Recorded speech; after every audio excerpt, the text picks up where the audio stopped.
Je ne suis pas devin, mais une chose est sûre en tout cas. Vous voyez autour de vous beaucoup de jeunes, beaucoup de jeunes. Le signal, il est très clair. Nos parents ont subi des choses, nos arrière-grands-parents aussi.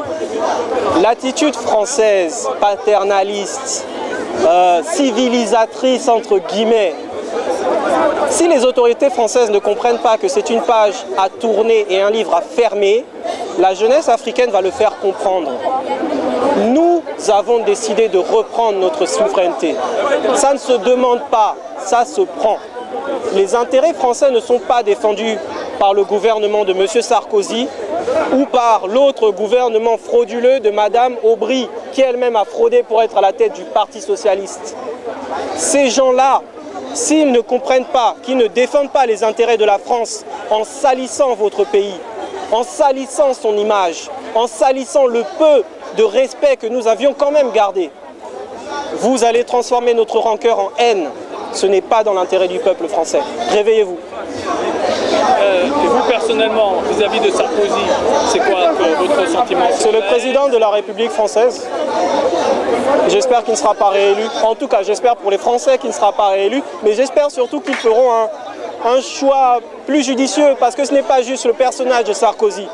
Si nous avions eu le PS à la tête du pays, j'ai du mal à croire que ça aurait été foncièrement différent. Je veux y croire. Mais nous avons eu l'occasion d'aller les voir à Solferino et sur le fond, c'est la même chose. Que les Français se réapproprient leur souveraineté aussi.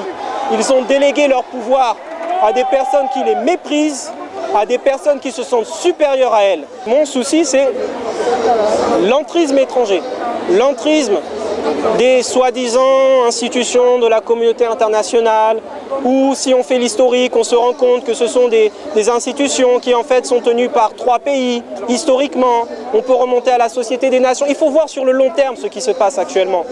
Ça ne date pas des années 60. Voyons l'histoire sur le long terme. L'être humain, c'est sur le long terme. Une civilisation, c'est sur le long terme.